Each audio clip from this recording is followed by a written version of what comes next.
तो hello guys, welcome back to another vlog. तो आज के व्लॉग में मैं आपको फाइनली बताऊंगा कि मैंने यूके से कनाडा क्यों मूव किया, कैसे मूव किया।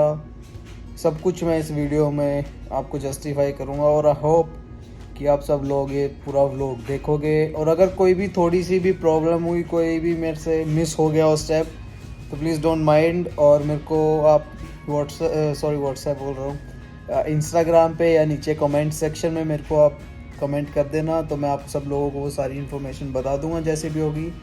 तो अभी 8 बज चुके हैं ऑलमोस्ट और मैं रेडी होने वाला हूँ। बस अभी जॉब से आके थोड़ा रेस्ट कर रहा था। तो चलो अभी चलते हैं जिम।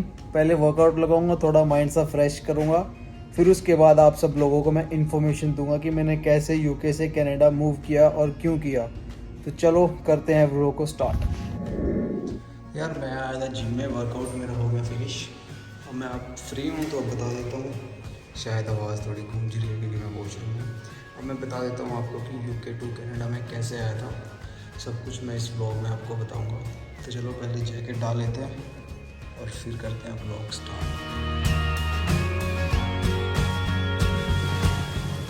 तो मैं बताता हूँ सबसे पहले कि यूके से कनाडा में क्यों मूव किया था। कोई पर्टिकुलर रीज़न नहीं था इस बात के पीछे, बस ये था कि हाँ वहाँ पे कोई ज़्यादा स्कोप नहीं था, कोई जल्दी पीआर नहीं होते, काफ़ी टाइम लग जाता है क्योंकि पॉइंट्स वगैरह वहाँ पे जल्दी बनते नहीं। और मेरी फ़ीस जो थी वो मैंने पिछले व्लॉग में बताया था। तो मेरी यूनिवर्सिटी मेरे से मांग रही थी कोविड की वजह से 2 सेमेस्टर की फ़ीस। मेरी एक सेमेस्टर की फ़ीस थी अराउंड 7 लाख रुपीज़, तो मेरे को 15 लाख रुपए उनको देने पड़ते। तो उस टाइम कोविड में मेरे पास पैसे थे नहीं, तो उन्होंने मेरे को कुछ टाइम दे दिया 2-3 महीनों का कि या तो आप फ़ीस पे कर दो या फिर आप कंट्री को लीव कर दो। तो मेरे पास कोई ऑप्शन था नहीं। आइल्स जो थी मेरी वो 2 साल की होती है, वो ख़त्म हो गई थी। तो मेरे को लगा कि मेरे को किसी दूसरी कंट्री में कर लेना चाहिए मूव। मैंने यूएस भी सोचा था, यूएस का, पर ये इशू था कि वहाँ 5 साल की स्टडी थी। तो 5 साल की स्टडी तो मैं वहाँ करने से रहा, बहुत ज़्यादा हो जाती है। फिर वहाँ पे फीसिस वगैरह दो, सब कुछ दो, 5 साल सब कुछ देख के चलना पड़ता है क्योंकि कनाडा में तो 5 साल तक पीआर भी हो जाते हैं। यूएसए में तो बहुत ज़्यादा प्रॉब्लम्स आती हैं, सबको पता ही है। वैसे पैसे वगैरह ज़्यादा कमा सकते हैं वहाँ पे, पर ये था कि वहाँ पे स्टडी वगैरह पे बहुत मुश्किल हो जाता है सब कुछ। तो सब कुछ देखने के बाद मैंने चंडीगढ़ में कंसल्टेंट है उनसे बात की कि कैसे करना चाहिए, सबसे रिकमेंडेशंस ली कि क्या करूँ मैं अब इस सिचुएशन में। तो फ़ीस तो मैं देने से रहा था, इतनी फ़ीस तो मैं अफोर्ड नहीं कर सकता था, ना मैं घर से मंगा सकता। तो उन्होंने बोला कि हाँ मेरे को कनाडा का ट्राई कर लेना चाहिए। मैंने पहले कभी ट्राई नहीं किया था, ना मेरी कोई रिफ्यूज़ल थी, कुछ नहीं था। तो मैंने ट्राई किया। तो मैंने उनसे पूछा कि क्या क्या चाहिए, क्या क्या नहीं चाहिए, क्या क्या मतलब पेपर्स वगैरह क्या क्या लगेंगे कनाडा के लिए। उन्होंने मेरे को एक लिस्ट बना के भेज दी कि ये सब कुछ लगेगा। तो उसमें एक सबसे बड़ा पॉइंट था कि आइल्ट्स या पीटीई या कोई भी इंग्लिश का टेस्ट देना पड़ता है, जैसे डुलिंगो हो गया, क्योंकि जो इनकी रिक्वायरमेंट्स है वो तो किसी भी कंट्री में हो वो तो फुलफ़िल करनी ही पड़ेगी। अब मेरे को इतने सारे मैसेजेस आते हैं इंस्टाग्राम पे, यूट्यूब पे कि बिना आइल्ट्स के जा सकते हैं क्या, क्या आपने आइल्ट्स की थी, पीटीई की थी। मैंने पीटीई की थी, मैं काफ़ी लोगों को बता भी चुका हूँ और काफ़ी लोगों को अपने कंसल्टेंट का नंबर भी शेयर कर चुका हूँ कि मैंने पीटी करी थी। मेरे 58 स्कोर आया था ओवरऑल। मैंने 10 दिन पढ़ के पेपर दे दिया था क्योंकि मेरे पास टाइम नहीं था। 58 score PT is equal to, अगर हम आईएलटीएस में देखें तो इसके 6.5 बैंड्स बनते हैं। तो हाँ मैंने ऑलमोस्ट 1 महीने के अंदर सब कुछ फिनिश कर लिया था, ये पीटी वगैरह सब कुछ। तो उसके फिनिश होने के बाद मैंने अपनी फ़ाइल स्टार्ट कराई थी, क्योंकि मैं भी सोच रहा था कि मेरा बिना आइल्ट्स के हो जाए सब कुछ। सब सोचते हैं यार कि बिना आइल्ट्स के हो जाए, बिना पीटी के हो जाए। मैंने भी सोचा कि हो जाए। पूछा भी कई लोगों से, उन्होंने बोला कि हाँ टूरिस्ट वीज़ा लग सकता है, विजिटर वीज़ा लग सकता है। हाँ यहाँ आके चेंज हो जाता है, बहुत बंदे मिल जाते हैं जो चेंज करा देते हैं। पर बात ये थी कोविड में हमारा टूरिस्ट वीज़ा नहीं लग रहा था। उस टाइम पे कोविड इतना ज़्यादा था कि टूरिस्ट लग नहीं सकता था। यूके से टूरिस्ट कनाडा का ईज़िली लग सकता है क्योंकि वहाँ की जो गवर्नमेंट है उसके रूल्स यहाँ पर चलते हैं। पर बात ये थी कि कोविड लगा हुआ था, लॉकडाउन लगा हुआ था, तो ये तो मतलब इम्पॉसिबल था 2-3 साल की ये लग जाए टूरिस्ट वीज़ा। तो टूरिस्ट वीज़ा भी चला गया। यूएस से मैं जाना नहीं चाहता था क्योंकि मैं वहाँ स्टक हो जाता था। 5-10 साल के लिए मैं स्टक हो जाना था वहाँ पे। तो मेरे पास ऑप्शन बचा था स्टडी वीज़ा। तो मैंने PTE की 10-15 दिनों में। अम्बाला मेरे एक सर थे, उनसे मैंने ऑनलाइन ट्रेनिंग ली, मैंने सब कुछ फिनिश किया। PTE करने के बाद स्कोर आने के बाद ऑलमोस्ट तो मैंने साथ के साथ अपनी फ़ाइल लॉन्च करा दी कि मेरी फ़ाइल लॉन्च कर दो। मेरे पास सिर्फ लिमिटेड टाइम है, 2 महीने का टाइम मेरे पास जो था उन्होंने दिया था। तो मेरी फ़ाइल लॉन्च हुई, वैसे सब कुछ आ गया था ऑनलाइन। उन्होंने मेरे को लिंक दे दिया था कि आपके जो भी डॉक्यूमेंट्स आते रहेंगे, पासपोर्ट रिक्वेस्ट, सब कुछ मैं खुद देख रहा था कि कब आएगा, क्या है, सारा वहाँ पे अपने आप ऑनलाइन में पोर्टल खोल के चेक करता था। मतलब अच्छे थे जो मेरे कंसल्टेंट भी थे। तो अब मैंने PTE कर ली। अब आते हैं कि कितना मेरा खर्चा आ गया इस पर, सब मूव वगैरह होने पे टिल यहाँ तक पहुँचने पे।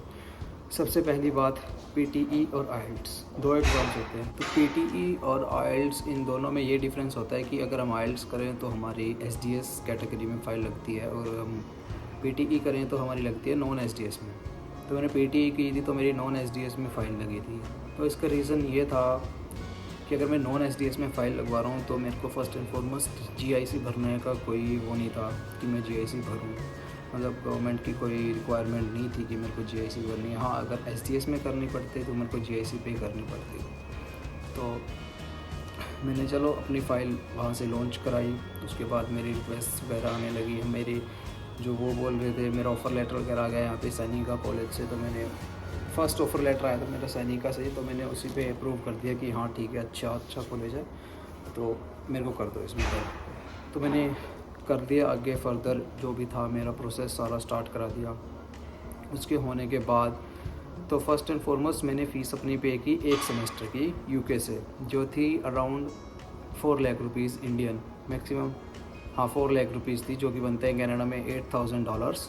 तो वो फ़ीस पे करी, 4 लाख वो गए, प्लस जो मेरे सारे खर्चे थे जैसे पासपोर्ट रिक्वेस्ट और उनकी खर्चे, 1 लाख रुपए उनके लगा लो कि मैंने जो पे किए थे उन्हें, जो मेरे जो भी वो आ रहे थे, डॉक्यूमेंट्स आ रहे थे या कुछ भी लगा लो आप, मतलब 5 लाख ये हो गए। तो वो बोल रहे थे कि आपको GIC पे नहीं करनी है, पर मैंने अपनी सेटिस्फेक्शन के लिए कि हाँ एक मैं सेफ़र साइड लूँगा, इसलिए मैंने GIC वहाँ पे की। वो मेरे को बोल रहे थे कोई ज़रूरत नहीं है, पर स्टिल मैंने GIC अपनी पे की। 6 लाख रुपए GIC थी मेरी और 5 लाख ये थे। वो तो मना कर रहे थे, सब मना कर रहे थे जिससे भी मैंने पूछा, पर हाँ मेरे को सेटिस्फेक्शन नहीं हो रहा था कि नहीं मेरे को तो GIC पे करनी है, मेरे को एक सेफ़र साइड लेनी है। मैं नहीं चाहता किसी भी रीज़न से मेरा जो है पासपोर्ट वीज़ा ना लगे। तो सबसे बड़ी बात ये थी कि रिस्क था मेरे लिए 2 महीनों में, या तो मैं यहाँ पे कनाडा में आऊँगा या फिर मैं इंडिया जाऊँगा, क्योंकि मैं UK नहीं रह सकता था। तो हाँ, मैंने GIC पे की। GIC पे करने के बाद सब कुछ हो गया प्रॉपरली, 2-3 महीने में मैक्सिमम मेरा सारा प्रोसेस हो गया। मेरी पासपोर्ट रिक्वेस्ट लेटर आ गया, उसके बाद मैंने अपना पासपोर्ट दे दिया। वैसे UK में पासपोर्ट आने में लगभग लग जाते हैं 20 to 25 डेज़, पर मैंने एक्स्ट्रा थोड़े पैसे दे के उनसे, वैसे होता नहीं है ऐसे, पर मेरे वहाँ पे फ्रेंड मिल गया था तो उसको थोड़े एक्स्ट्रा पैसे दे के मैंने वो थोड़ा जल्दी करा लिया। और DFL जो भी था वो वहाँ पे आती है, DHL शायद, तो उनसे कांटेक्ट करके कि मैं यहाँ पे नहीं रुक सकता ज़्यादा, मेरे पास टाइम नहीं है, तो मेरे को मेरा पासपोर्ट चाहिए, मेरी बहुत इम्पोर्टेंट है यहाँ से निकलना मेरे लिए। अदरवाइज़ मेरे को इमिग्रेशन वालों से भी फ़ोन आ चुके थे, वैसे 2 कॉल मेरे को इमिग्रेशन वालों से आ चुके थे कि या तो लीव कर दो कंट्री। तो मैंने उनसे थोड़ा 15 दिन का टाइम मांगा था। तो चलो सब कुछ हो गया, मेरा पासपोर्ट आ गया। फिर मैं वहाँ से यहाँ पे एकदम मूव हो गया, मतलब मेरा पासपोर्ट जैसे आ जाया तो परसों दिन मैंने फ़्लाइट करा ली साथ के साथ, और मैं 2-3 दिनों में ही मूव कर गया था। और अब मैंने बता दिया कि मूव क्यों किया, कितना खर्चा। टोटल मेरा खर्चा विद टिकट ऑलमोस्ट 11 लाख रुपया था। 11 से ऊपर 1 रुपया भी नहीं लगा मेरे हिसाब से, जो कि मैंने सब कुछ फाइंड आउट किया। 11 लाख मैक्सिमम मेरे लगे थे। ठीक है, वहाँ 15 लाख देने पड़ रहे थे मेरे को स्टे होने के लिए, यहाँ 11 में हो गया, प्लस वहाँ 3 साल का कोर्स था, यहाँ मेरे को 16 मंथ का मिल गया है, तो उसमें भी मेरे को थोड़ी अपॉर्चुनिटी अच्छी मिल गई है। बिज़नेस का ही सेम ही कोर्स मेरा इधर आ गया, बट ये है कि वहाँ से मैं ड्रॉप आउट कर चुका था यूनिवर्सिटी, तो वो भी मेरे को फोर्स कर रहे थे कि फ़ीस दो या फिर कंट्री लीव करो।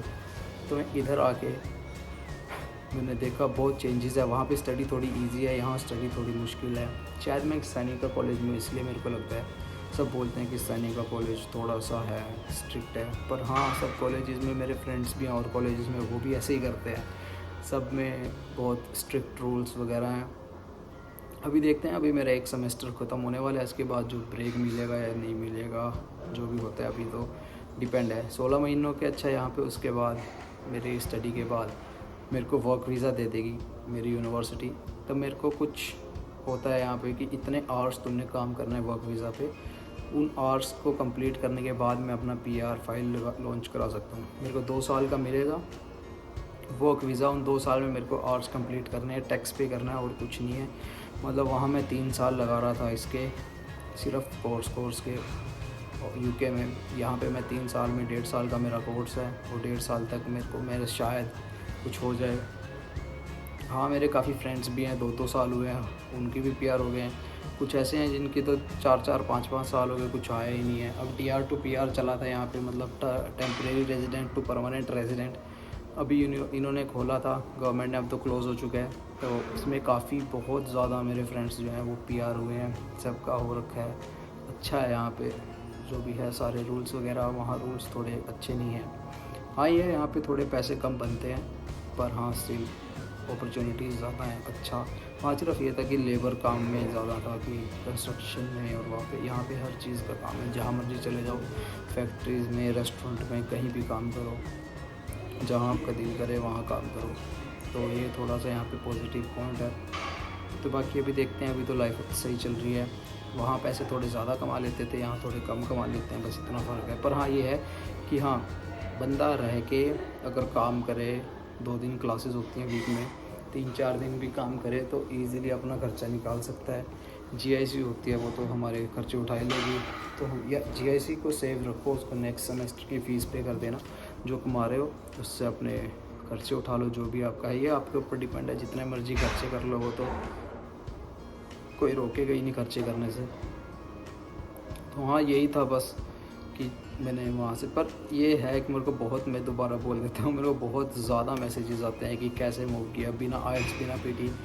ऐसा बिल्कुल नहीं है 1% भी, कि जो कनाडा की रिक्वायरमेंट्स हैं, लीगल रिक्वायरमेंट्स हैं, वो तो हमें पूरी करनी ही करनी पड़ेंगी, कुछ भी हो जाए। अगर कनाडा, ये नहीं है कि PTE IELTS सिर्फ इंडिया के लिए है। अगर हमें स्टडी वीज़ा पे, अगर US से स्टडी वीज़ा पे कनाडा आना है तो हमें IELTS या PT या डुओलिंगो का टेस्ट देना पड़ेगा। जो इनकी रिक्वायरमेंट्स है वो हर कंट्री के लिए है, बेशक US है, मेक्सिको है, UK है, कुछ भी है, पूरा यूरोप है, इंडिया है, कहीं से भी अगर स्टडी वीज़ा पे कनाडा में एंटर करना है तो आपको पेपर देना ही देना पड़ेगा। ये मत सोचना कि एग्ज़ाम नहीं देना पड़ेगा फिर UK से शिफ्ट करना है। तो अगर कोई क्वेश्चन हो या कुछ भी हो, आप मेरे को इंस्टाग्राम ID मैं डाल दूँगा इस ब्लॉग के लास्ट में, आप मेरे को टेक्स्ट कर देना, या फिर नीचे ब्लॉग उसमें कमेंट सेक्शन में बता देना कि क्या कोई जो मेरे से मिस हो गया हो, मैं वो आपको बता दूँगा। पर्सनली मेरे को टेक्स्ट कर देना, सब कुछ मैं गाइड कर दूँगा। सबके मैं कॉन्टैक्ट नंबर दे दूँगा, अगर PT करनी है, IELTS करनी है, फ़ाइल कहाँ से लगवानी है, सब कुछ प्रॉपर मैं बता दूँगा अगर किसी ने मूव करना है। क्योंकि यहाँ पे मूव करना थोड़ा सा बेस्ट हो जाता है वहाँ से US से, क्योंकि US में वही बस 5-10 साल तो ख़राब हो ही जाते हैं। यहाँ पे इतना बंदे का स्कोप है, अच्छा है यहाँ पे इस कंट्री में। वो थोड़ा टाइट सा रहता था वहाँ पे, यहाँ पे थोड़ा फ्रीडम सा लगता है, पता नहीं क्यों है ऐसा। एक चीज़ मैं और बता देता हूँ कि बहुत लोगों का ये मिथ है कि अगर हम PT करते हैं तो हमारा वीज़ा नहीं आएगा, IELTS करेंगे तो ही हमारा वीज़ा आएगा। ऐसा कुछ नहीं है, ये सिर्फ एक वहम है, एक मिथ है। मैं यहाँ बैठा हूँ और भी मेरे काफ़ी फ्रेंड्स हैं जो PT करके यहाँ पे आए हैं। ऐसा कुछ नहीं है कि IELTS और PT, एक एग्ज़ाम देना है हमें इंग्लिश का कि हाँ हमें इंग्लिश आती है, बस ये है। कोई भी एग्ज़ाम दे दो, डुओलिंगो दे दो, PT दे दो, IELTS दे दो। मेरे पास ऑप्शन, मेरे पास टाइम नहीं था, मेरे को पता है PT ईजी है, कोई भी कर लेगा। सो सिंपल, बहुत ज़्यादा इजी है, कुछ नहीं करना। मैं बोल रहा हूँ अगर यार मैंने 10 दिनों में कर ली तो 1 महीने में तो सब कर लेंगे, कोई इतना बड़ा पहाड़ नहीं तोड़ना, बिल्कुल कुछ नहीं, बेसिक है सब कुछ। तो हाँ PT कर लो, अगर जिसे IELTS नहीं होती वो PT करो, बेस्ट ऑप्शन है। मैं बोलूँगा कि सबसे ईजीएस्ट वे है क्रैक करने का एग्ज़ाम। कहीं से भी करो, इंडिया से करो, UK से करो, कहीं भी बैठे हो आप, क्योंकि एग्ज़ाम तो देना पड़ेगा। PT करने के बाद इजीली इधर शिफ्ट हो सकते हैं, इजीली वीज़ा आ जाएगा, ऐसा कुछ नहीं है। बस हाँ ये है कि जो उनकी रिक्वायरमेंट्स हैं वो फुलफ़िल कर दो। हाँ, अगर नॉन एसडीएस में फ़ाइल लग रही है तो ज़रूर अपनी जीआईसी पे करो। एजेंट से मत पूछो कि क्या करना है। और सबसे मोस्ट इम्पोर्टेंट थिंग इज़ कि अपनी एसओपी जितनी स्ट्रॉन्ग रखोगे उतना फ़ायदा है। एसओपी होता है कि हम क्यों मूव करना चाहते हैं यूके से, इंडिया से, कनाडा में, सब कुछ उसी के ऊपर डिपेंड होता है हमारा वीज़ा आना। एसओपी के ऊपर सब कुछ हमारा है कि हमने ही नहीं करना, वो एजेंट ने खुद कर देना है। मेरी तो एसओपी इतनी स्ट्रॉन्ग बनाई थी ना मेरे एजेंट ने कि पूछो मत, बहुत ज़्यादा स्ट्रॉन्ग थी, बहुत मतलब बेसिक, बिल्कुल मेरे से नॉलेज लेके सब पॉइंट्स वैसे लिखे थे कि उसमें ये तो मतलब था ही नहीं कि जो कैनेडियन गवर्नमेंट ये बोलती है कि हाँ तुम वहीं कनाडा ही रह जाओगे, वापस नहीं आओगे। इसके बारे में बिल्कुल भी नहीं था। तो बहुत बेस्ट एसओपी बनाई थी उन्होंने। तो कोई ज़्यादा पैसे भी नहीं मेरे से चार्ज किए थे। पीटी कर लो, इजीली बेस्ट वे है पीटी से कनाडा में मूव होने का। बेशक इंडिया से करो, कहीं से भी करो दुनिया में।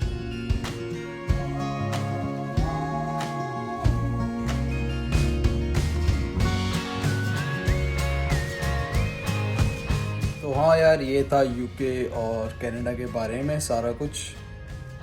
तो इस व्लॉग को यहीं पे ख़त्म करते हैं। 9:30 बज गए हैं, सुबह मेरे को काम पे जाना है, बेसिक रूटीन। तो मिलते हैं नेक्स्ट व्लॉग में।